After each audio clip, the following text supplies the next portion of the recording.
جب حج پہ لوگ جاتے ہیں کہ کروڑوں روپے خرچ کر کے وہاں کیوں جا رہے ہیں؟ کسی غریب کا بھلا کر دیں. اچھا جناب یہ کروڑوں روپے کی قربانی ہو رہی ہے، کسی غریب کا بھلا کر دیں. 12 ربیع الاول کو اگر کوئی لنگر کرتا ہے، نیاز کرتا ہے، خوشی میں لائٹیں لگاتا ہے، تو کسی غریب کا بھلا. کوئی نہ کوئی لاجک لے کر آتے ہیں. یہ ساری لاجکس جو ہیں آپ ذرا غور کریں اس کے پیچھے معاملہ کیا ہے.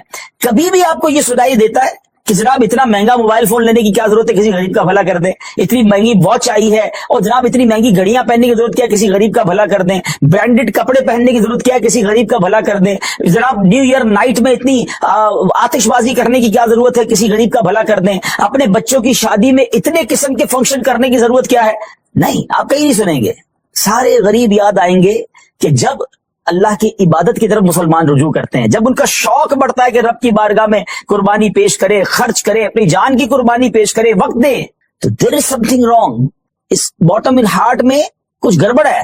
سمجھیے بات کو. اب میں آپ کو بتاتا ہوں جس کو بہت زیادہ اس بات کی فکر ہے کہ غریبوں کا بھلا ہو جائے. یہ قربانی سبحان اللہ یہ ایک ایسا شاندار فریضہ ہے اور ایسی خوبصورت یوں سمجھے کہ تہوار ہے، اسلامی تہوار ہے کہ جس کی برکت سے لاکھوں نہیں کروڑوں غریبوں کا بھلا ہوتا ہے فرام دا ڈے ون. اچھا صرف پاکستان کی مثال لے لیں. ویسے ہمارے جتنے یہ جو تیسری دنیا کے بڑے صغیر کے ملک کہلاتے ہیں، جب بہت قربانی ہوتی ہے، پاکستان ہو گیا، ہندوستان ہو گیا، بنگلہ دیش، جہاں بھی غریب ممالک ہیں، مجھے بتائیے قربانی کے جانور آتے کہاں سے؟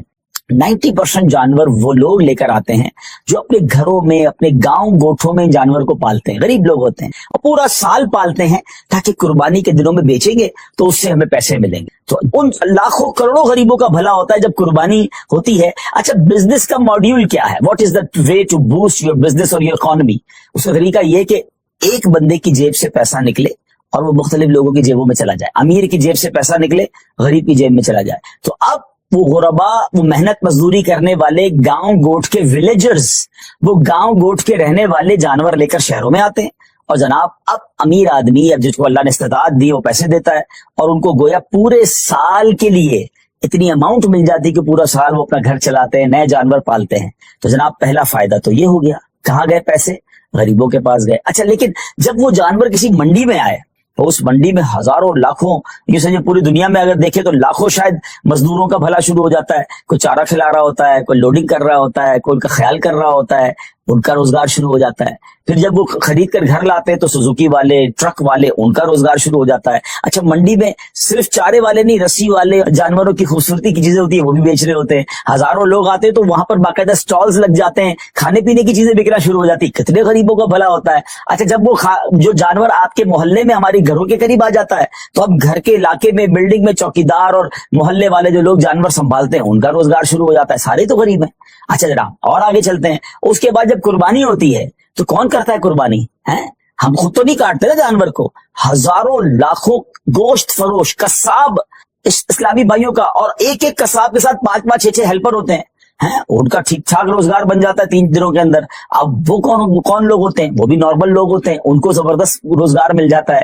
مسلمانوں کی جیب سے پیسہ ان کی جیبوں میں جا رہا ہے. اچھا اب گوشت کٹ گیا، کٹنے کے بعد کیا ہوا؟ سارا ہم نہیں کھا جاتے، لوگ اپنے رشتے داروں میں بانٹتے ہیں، بہت سارے غریبوں میں بانٹتے ہیں. تو لاکھوں لاکھ غریبوں کو گوشت ملتا ہے، بلکہ ایسے لوگوں کو ملتا ہے جنہوں نے پورا سال گوشت نہیں کھایا ہوتا، ان تک گوشت پہنچ جاتا ہے.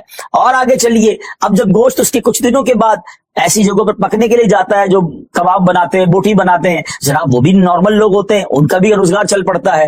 اور آگے چلیے تو اس کی جو کھالیں ہوتی ہیں، یہ کھالیں کسی لیدر فیکٹری پہ جا کے بکتی ہیں تو وہاں شوز، جیکٹ وہ بنتا ہے، تو اس کی سلائی کڑھائی مزدوری کرنے والے، یعنی اگر from the start till the and دیکھیں تو کروڑ لوگوں کا بزنس چلتا ہے، روزگار چلتا ہے، مزدوری ملتی ہے، گوشت ملتا ہے. سبحان اللہ و بحمدہ، سبحان اللہ العظیم.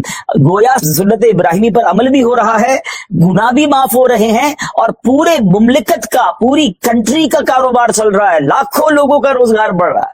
تو یہ جو آرگیومنٹس ہوتے ہیں نا، اس پر توجہ نہ دیا کریں. یہ تو میں نے آپ کو اپنے دماغ سے حکمتیں بتائی ہیں، ورنہ جس کریم نے یہ کام ہم پر حکم فرمایا ہے، ہم پر لازم شریعت نے کیا ہے، وہ جانے، اس کی حکمتیں جانے. اگر کسی کام کی حکمت سمجھ نہ بھی آئے تو ہمارا کام اس کی لاجک تلاش کرنا نہیں. اگر ہمیں یہ پتا چل گیا کہ یہ اللہ کا حکم ہے، اللہ کے حبیب کا حکم ہے، ہمارا کام لبیک کیا ہے؟ ہمارا کام عمل کرنا. ہم بندے ہیں، ہمارا کام لبیک کہہ کر کام کر. بقرہ عید کے دن قریب ہیں.